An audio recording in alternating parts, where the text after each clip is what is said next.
Então, o que sobrou de barreira, seguindo o que o Cava falou, é a base de dados de treinamento específica. Então, assim, quando você tem tudo disponível na internet para treinar um sistema, para fazer uma certa atividade, se é disponível a todos, todo mundo vai fazer, não vai ter diferenciação, não vai ser um bom investimento, provavelmente, criar uma empresa dessa. Mas, cada vez mais, a barreira, vamos dizer, o moat, que a gente fala em inglês, o fosso, para ter uma boa empresa, um bom investimento em AI, é ter exclusividade de acesso a esses dados de treinamento. Ter dados específicos que só você tem, ou que só essa empresa, ou que quase ninguém mais tem, ou que é difícil de juntar, ou que se juntou ao longo de 20 anos, e só por isso. Então, essa hoje é o ativo. Não é mais o chat fazer o processo, da onde vêm os dados para o treinamento. E você tem também uma inteligência de quem entende daquele assunto, né? Então, por exemplo, a gente pega essa história do advogado. A inteligência artificial, ela vai encontrar padrões ali. Mas talvez ela encontre um padrão que não tem nada a ver. De repente ela chega à conclusão que os contratos que tem mais a palavra cadeira, né? Ou sei lá, vossa, de vossa senhoria, de repente ele entende que aquilo são contratos que dão mais certo. Né? Mas esse padrão, ele pode não fazer sentido. Ele fala, não, é porque nos contratos que a gente está pegando aí, que são pessoas que são mais antigas, que entendem mais, costumam usar mais essa palavra, enfim. Então pode ter padrões que não fazem sentido. Aí a hora que você bota lá advogados que entendem para analisar esse resultado e ajudar a fazer um ajuste fino desse treinamento, aí você tem um negócio melhor. Porque você tem muito viés que não é só social. Esse exemplo do husky e do cachorro, do husky e do lobo, é um exemplo muito conhecido de IA do Google, que ele mandou a IA reconhecer o que era husky e o que era lobo, e a IA começou a errar muito. E aí ele treinou a IA para falar assim, agora eu quero que você me mostre qual a parte da imagem, né? Foi focinho, foi o olho, que você usou para definir por que era um husky e um lobo. E aí sabe o que era a parte da imagem? A neve. Como assim? Porque as fotos não eram fotos só do cachorro e do lobo. Você tinha a foto do cenário. E aí ela começou a entender que quando tinha neve era husky. Nossa. Só que se tinha um lobo na neve, ele errava. Entendi. Né? Ou se tinha um husky, né? Mas ninguém programou isso para ela entender que a neve... Aí ela isso ela aprende sozinha. Você põe na frente dela fotos, 1 milhão de fotos de lobos e huskies, e ela só vê, absorve. Daí você põe a próxima e pergunta, o que é isso? É um lobo ou é um husky? Entendeu? Ela fez as conclusões sozinha antes. Que é o lance da saliência que eu estava te falando. Você não vai pegar 1 milhão de fotos desses lobo e husky e editar essa foto para tirar todo o cenário, entendeu? Eles não tiveram esse cuidado. Agora, quando a gente entende isso, vai olhando para isso e vai reconhecendo. Né? Então, essa adaptação, inclusive a hora que chega no ser humano, ela é muito importante. Vou te dar um exemplo, né? A gente vai ter cada vez mais inteligência artificial ajudando a analisar exames de imagem. Você vai fazer um raio-x, uma tomografia, né? O que acontece? Enquanto não for 100% IA, e você tiver um médico ali no caminho, imagina num país como o SUS, que você tem muitos exames e você tem uma quantidade limitada de médicos. Pô, faz um baita sentido eu pegar todos esses exames, usar uma IA para mandar para o médico só o que realmente tem problema. Agora, se a IA tem uma margem de erro, né, mesmo que vamos supor que ela acerte 95% dos casos, o que você acha que esse médico vai fazer a hora que começar a chegar a 95% dos casos certo? Ele não vai nem olhar. Ele vai olhar, ele vai dar como certo. Pô, se a IA falou que não tem problema, não tem.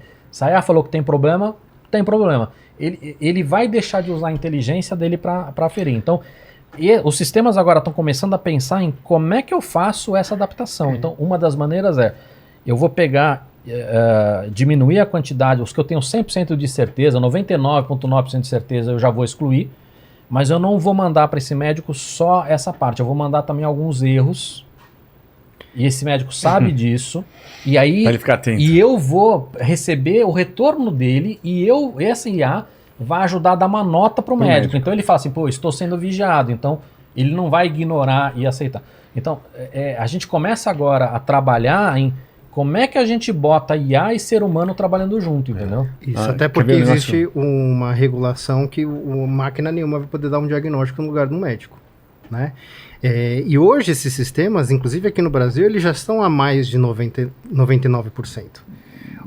A brincadeira agora, nessa dinâmica na relação entre médico e inteligência artificial, ajustar onde existe um potencial de diagnóstico, ou seja, que ele estava falando antes da neve do cachorro, hoje essas inteligências artificiais já destacam para o médico e falam assim, olha, tendo em vista esse raio-x de pulmão, dá uma olhada nesta área. E a inteligência artificial não dá o diagnóstico para o médico. Ela já tem uma probabilidade, mas ela fala assim, tendo em vista esse destaque, qual que é a sua opinião? Aí o médico vai lá e coloca. E aí você tem todo um mapa de regressões comparando com o resultado de vários médicos para ter esse score de discrepância e congruência entre o diagnóstico da inteligência artificial e do médico. Então, graças a Deus, esse risco da gente ter problemas de diagnóstico errado, porque o médico poderia ter um deslize, nesse momento isso está super endereçado. Mas a gente ainda tem bastante isso, viu? Agora, juntando isso tudo um pouco, que deve estar, inclusive, no teu livro, essa pergunta, eu comecei a ficar revoltado um ano atrás, quando saiu o chat, né, com a reação do sistema educacional. Qual foi a primeira reação das escolas? Repudiar. Proibir. Eu não acreditava. É o contrário. Tem que ensinar abraçar, a usar. Essa é uma ferramenta super poderosa. Lógico, tem que saber usar, tem que saber como usar, não tem que deixar de treinar a criatividade e a cabeça do aluno, mas proibir.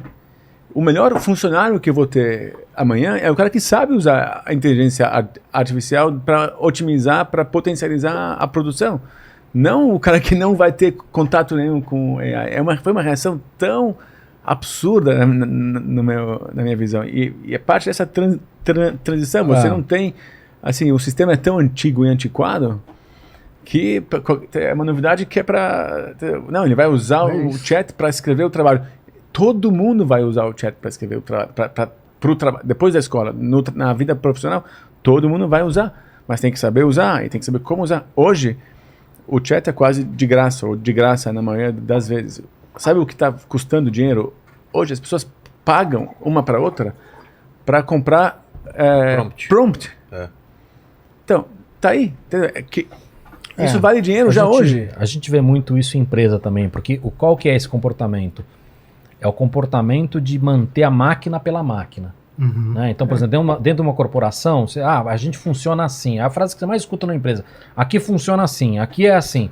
Né? Então, ele não olha para a máquina e fala assim, não, mas funciona assim, mas putz, agora tem uma maneira melhor de fazer. Não, ele trabalha para manter a máquina ali. Né?